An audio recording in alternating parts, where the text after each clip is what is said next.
So much has been written about the kings and queens of English history. Some of it is good, some of it is bad, some of it is middling, and some of it is, well, gross and weird.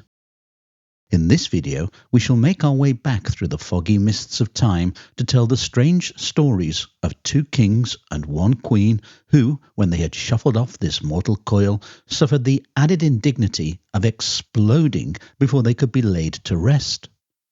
So without further ado, let us light the fuse on our first exploding monarch and head back to the latter half of the 11th century to the reign of William I of England, better known as William the Conqueror.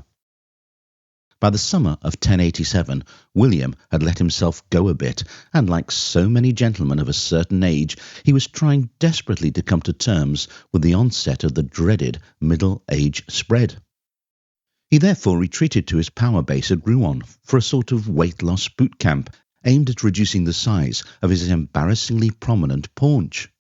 However, no sooner had he completed his first bench press than he was trolled by Philip I of France, who berated him with the taunt, "The King of England is lying in at Rouen and keeps to his bed like a woman after her delivery."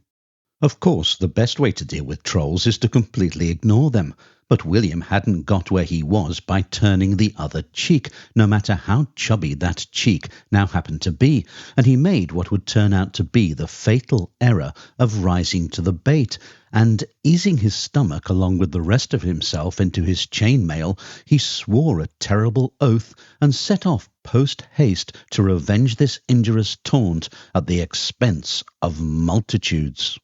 He vowed that he would burn the whole of France, and made a start by ordering his army to set fire to the town of Mantes, halfway between his seat of power at Rouen and that of the King of France in Paris.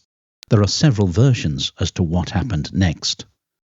The more mundane one holds that William, who wasn't as lithe and as fit as he had once been, was overcome by the heat and exertion of fighting, and he collapsed. After all, it is most unwise for a 59-year-old morbidly obese man to embark upon a regimen of looting, pillage and massacre without first seeking the advice of his doctor.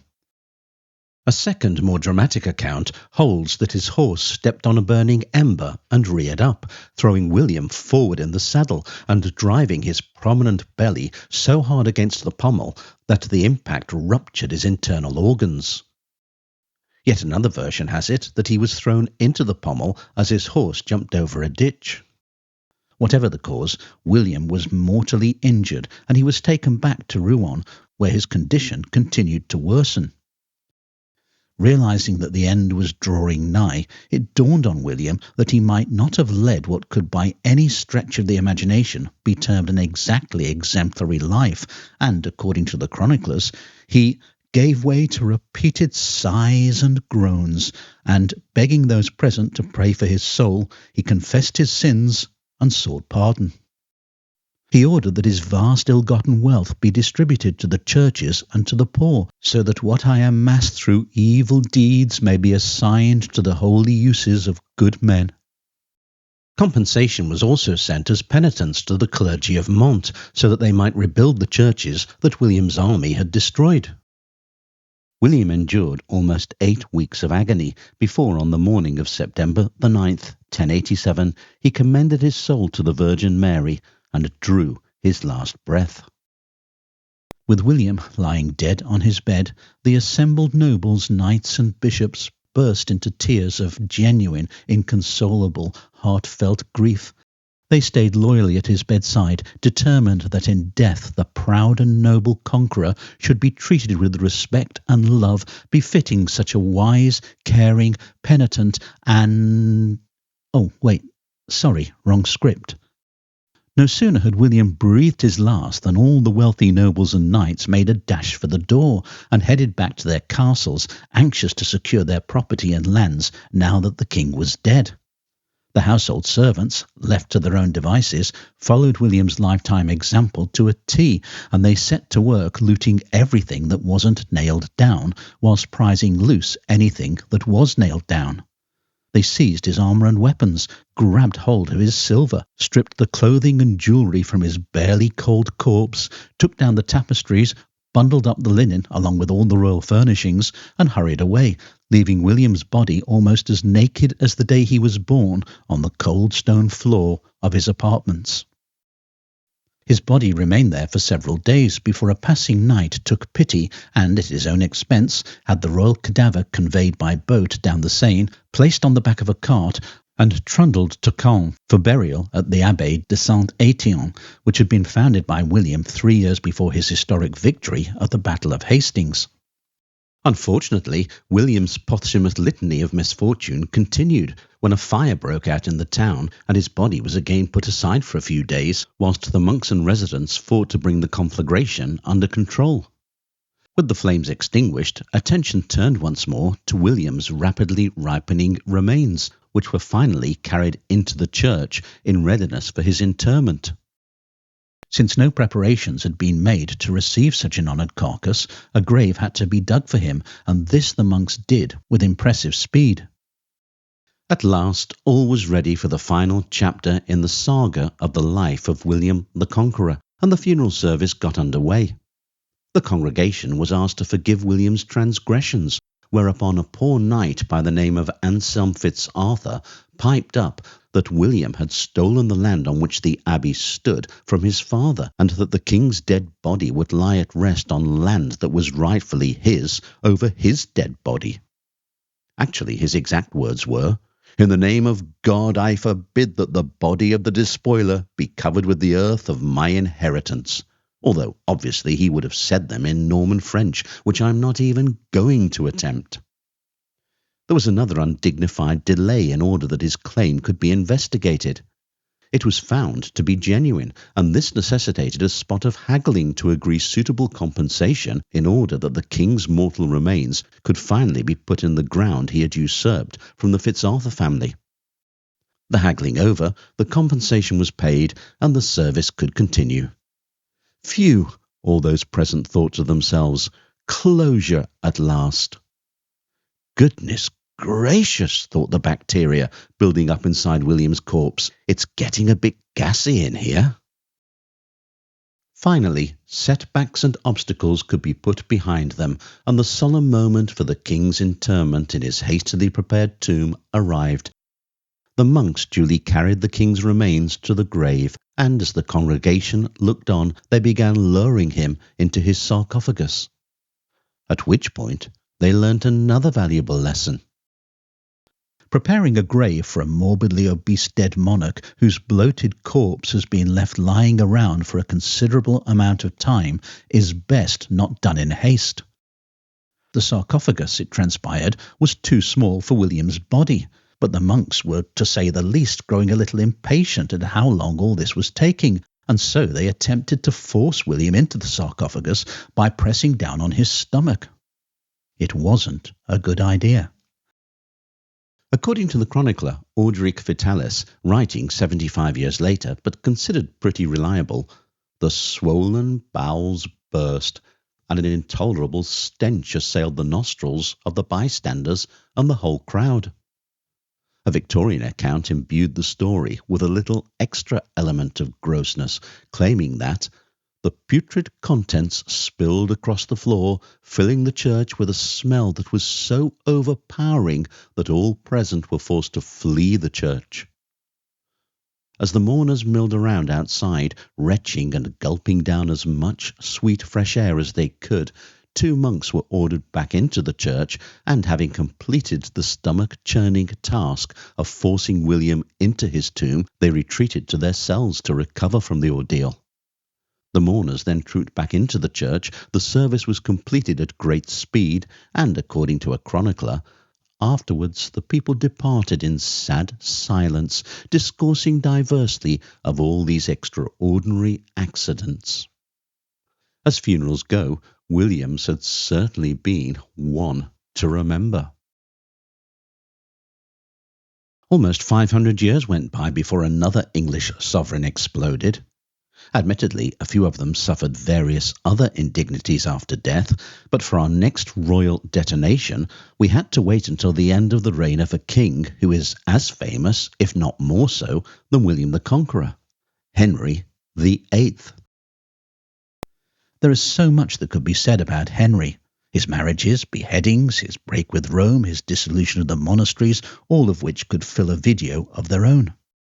However, we must fast forward to 1547, when the 55-year-old monarch lay on his deathbed, a bloated, smelly wreck of a man whose body was covered with pus-filled boils. He weighed in at an ungainly 400 pounds, and his waist had expanded to an unsightly 54 inches. By Thursday, the 27th of January, 1547, it was more than apparent that Henry was not long for this world. However, since it was an act of treason to predict the king's death, his doctors didn't dare tell him that the end was imminent.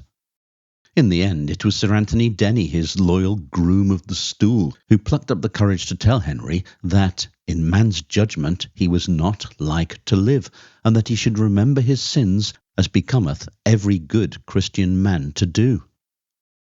Henry responded by saying that he believed that Christ in all his mercy would pardon me all my sins, yea, though they were greater than can be. Denny asked the king if he wished any learned man to speak with, to which Henry replied that he would speak with Thomas Cranmer, the Archbishop of Canterbury, although realizing that remembering and confessing all his sins might take a considerable amount of time, he would take a little sleep first. Cranmer finally arrived in the early hours of Friday the 28th of January, by which time the king was beyond speech. So taking hold of the king's hand, Cranmer implored him to give a sign that he trusted to Christ for salvation. He felt the grip on his hand tighten a little in response. At a little after 2 a.m., Henry breathed his last. The king's death was kept secret for 2 days, and his body was left undisturbed in his chamber, whilst an elaborate ruse was set in motion, including bringing his meals into him in order to maintain the pretence that the king was still alive. It wasn't until the morning of Monday the 31st of January that his tearful Lord Chancellor, Sir Thomas Wriothesley, announced to Parliament that Henry VIII was no more. Court embalmers then set to work to preserve the king's cadaver. They removed his innards and stuffed the cavity with sawdust, resin and herbs, but so much time had elapsed since his death that decomposition had already set in. The royal corpse was then encased in lead, placed inside a coffin, and surrounded by burning tapers, it lay in state in the presence chamber of Whitehall Palace before being moved into the chapel as bells across the kingdom tolled morning knells for the monarch who, according to Charles Dickens, writing over 300 years later and therefore safe to tell it as he saw it, had been a most intolerable ruffian, a disgrace to human nature, and a blot of blood and grease upon the history of England. Way to go, Charles. On the 14th of February, the enormous cortege set off from Westminster to Windsor, where Henry was to be laid to rest alongside the wife he had supposedly loved more than all the others, Jane Seymour. It must have been a magnificent sight. The cavalcade, consisting of over 1,000 mourners on horseback, plus hundreds more on foot, was over 4 miles long. 8 plumed black horses pulled the massive gilded chariot on which the coffin, surmounted by a life-sized wax effigy of the occupant, rested. The procession halted at Syon House, formerly Syon Abbey, and here the coffin was carried into the chapel, where it was left unattended overnight. The jostling of the chariot as it trundled across the rutted highways had, so some accounts maintain, caused the gases of decomposition to explode, resulting in the separation of the lead plates that enclosed the king's body. According to other accounts, the explosion happened in the coffin as the body rested in the chapel, whilst others dispensed with the explosion altogether. What all accounts agree on, however, is that in the dead of night the coffin began to leak, and the next morning it was found that a stray dog had got into the chapel and was licking up the putrid matter from the floor beneath the coffin. Now it must be said that the source for this story was Gilbert Burnet, a 17th century Scottish theologian and later Bishop of Salisbury. Burnet has been accused of playing fast and loose with history, so the story that Henry's corpse exploded in his coffin might not be entirely true. But true or not, it's a good yarn nonetheless, and it has now passed into folklore, where it has become widely accepted as historical fact. Whatever happened, the cortege resumed its journey the next morning, and Henry VIII was laid to rest in St. George's Chapel at Windsor Castle, in the same vault as Jane Seymour, the mother of his son and heir, the new boy king, Edward VI. For our final exploding monarch, we move to the reign of Henry's daughter by Anne Boleyn, Queen Elizabeth I, whose long and glorious reign lasted from 1558 to 1603. For much of her life she enjoyed robust health, but from the autumn of 1602 the deaths of several close friends plunged the Queen into a severe depression, and she remained in a settled and unremovable melancholy. In January 1603, according to one of Elizabeth's ladies-in-waiting, Lady Southwell, in an admittedly fanciful retelling of Elizabeth's final months, the Queen was taken ill with a severe cold, and her astrologer, Dr. John Dee, warned her to beware of Whitehall. The Queen duly retreated to Richmond Palace, which, she said, was the warm winter box to shelter her old age. Southwell also recounted that at one stage over the next few months, the Queen spent 3 days sitting continuously on her stool or toilet, which might suggest that she was stricken with diarrhea. She refused to go to bed, believing that if she fell asleep she would never wake up. She would not take food and would sit for hours on end on cushions, staring at the floor and sucking on her index finger without uttering a word. Eventually, her ladies-in-waiting managed to settle her in her bed, where, having lost the power of speech and being forced to communicate using hand gestures, she died at between 2 and 3 o'clock on the morning of the 24th of March. She was 69 years old and had reigned for nearly 45 years. Elizabeth's body lay in state at Richmond for several days before being taken by barge to the Palace of Whitehall, where it rested in a coffin draped in velvet and was watched over every night by her ladies-in-waiting.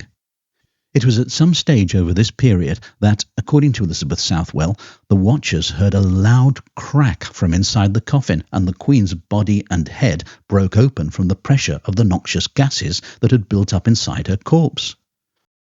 Although the force of the explosion splintered the wood and lead, the mourners expressed their relief that the Queen's viscera had been removed, as the explosion could have been much worse than it actually had been.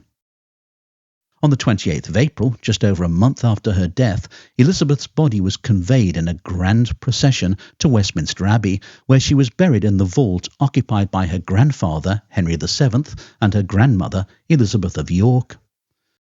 However, in 1606 her coffin was moved and she was laid to rest with her half-sister Mary I, and their tomb can still be viewed today by visitors to Westminster Abbey.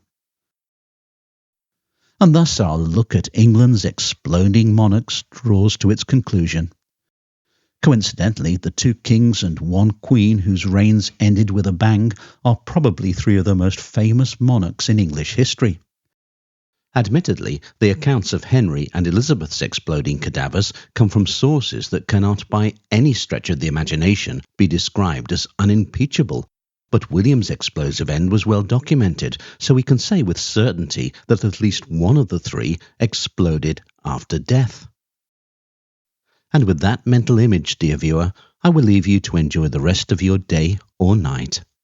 Sweet dreams.